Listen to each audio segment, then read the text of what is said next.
tahu nggak sih, biasanya kan sekarang lagi tren di media sosial itu salah satunya WhatsApp. Nah biasanya kan terdapat chat masuk mengatasnamakan kayak kamu dapat undangan paket gitu loh. Nah nih contohnya kayak gini nih, lihat foto paket gini kan, terus biasanya juga ada kayak dari BRI ngirim pesan gitu kan. Itu kan biasanya kalau diklik orang, kalau nggak tahu itu tuh pesan apa biasanya penasaran. Nah terus diklik itu biasanya, nanti kalau diklik itu nanti data-data yang ada di HP kamu itu pasti nanti mereka ambil. Dia mengetahui data-data privasi kamu mulai dari tanggal lahir. Terus kan kalau di HP kan juga ada sandi Rimo, terus sandi Dana, link aja gitu kan ya. Nah ini banyak sekali orang-orang yang belum paham terkait tentang kejahatan digital gitu. Mungkin nanti bakalan temanku tuh mau jelasin terkait tentang materi ini gitu. Oke, kalian sudah lihat kan video yang sebelumnya yang teman saya contohkan. Jadi, mari kita belajar lebih lanjut apa sih yang dimaksud dengan keamanan cyber system itu.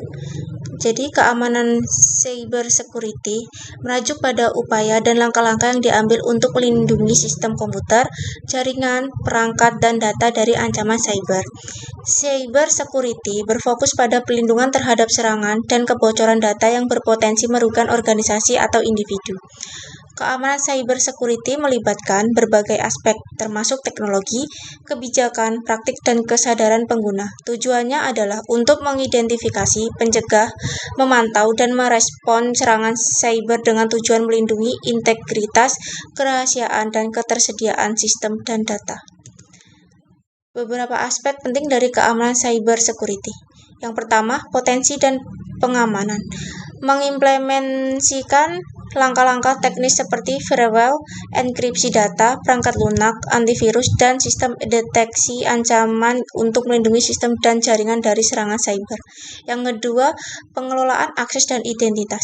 Memastikan bahwa hanya orang yang berwenang untuk memiliki akses ke sistem dan data dengan menerapkan autentika yang kuat, pengelolaan hak akses, dan penggunaan identitas digital yang aman. Yang ketiga, pemantauan dan deteksi. Memonitor lalu lintas jaringan dan sistem untuk mendeteksi aktivitas mencurigakan atau ancaman potensial. Hal ini dapat melibatkan penggunaan sistem deteksi intrusi atau IDS, sistem pencegahan intrusi atau IPS, dan alat pemantauan keamanan. Yang keempat, pemulihan dan pemulihan bencana. Mempersiapkan rencana pemulihan bencana yang mencakup pencadangan data secara teratur, pemulihan sistem, dan prosedur pemulihan setelah serangan atau insiden keamanan. Yang kelima, kesadaran pengguna. Melakukan pelatihan dan kesadaran terhadap keamanan cyber sebagai pengguna agar mereka dapat mengidentifikasi ancaman potensial, menghindari serangan phishing, dan menerapkan praktik keamanan yang baik. Contoh umum dari ancaman cyber security yang sering terjadi. Yang pertama, malware. Jenis serangan yang menggunakan perangkat lunak jahat seperti virus worm, trojan, ransomware, atau spyware untuk menginfeksi sistem dan mencuri data, merusak atau mengendalikan sistem. Yang kedua, serangan phishing. Serangan di mana penyerang menyamar sebagai entitas terpercaya melalui email, pesan instan, atau situs web palsu dengan tujuan untuk memperoleh informasi pribadi seperti kata sandi, nomor kartu kredit, atau data keuangan dari pengguna. Yang ketiga, serangan DDoS atau Distributed Denial of Service. Serangan yang bertujuan membuat sumber daya sistem tidak tersedia bagi pengguna yang sah dengan cara mengirimkan lalu lintas yang berlebihan ke server atau jaringan sehingga menyebabkan kegagalan sistem atau melambatkan kinerja jaringan. Yang keempat, serangan man in the middle atau MITM. Serangan di mana penyerang memposisikan dirinya di antara komunikasi antar dua entitas seperti pengguna dan situs web yang sah untuk mengintersepsi dan mencuri informasi yang dikirimkan. Yang kelima, serangan ransomware.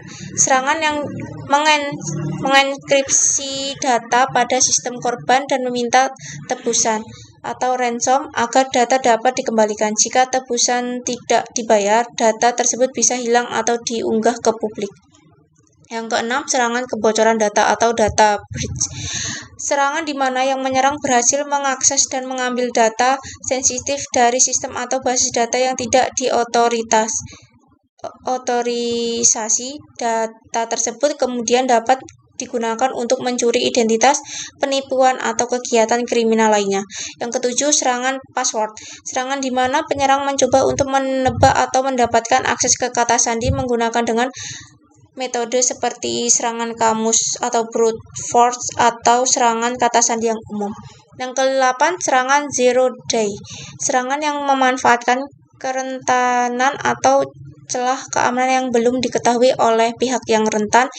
Ini kemungkinan menyebabkan untuk mengeksploitasi kerentanan tersebut sebelum ada pembaruan atau tindakan yang mencegah yang tersedia. Yang ke-9, serangan social engineering. Serangan yang melibatkan manipulasi psikologis terhadap pengguna untuk mendapatkan akses ke informasi rahasia atau sistem yang dilindungi. Contohnya termasuk pemalsuan identitas, rekayasa sosial melalui telepon, atau mencuri data melalui interaksi sosial. Yang ke-10, serangan Advanced Persistent Threat atau APT. Serangan yang dilakukan oleh penyerang yang memiliki sumber daya dan pengetahuan yang canggih, menyerang di perusahaan untuk mendapat akses jangka panjang ke sistem dengan cara yang bertahap dan terus-menerus.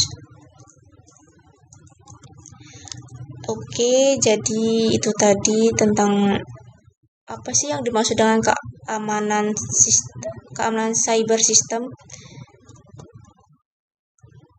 Terima kasih.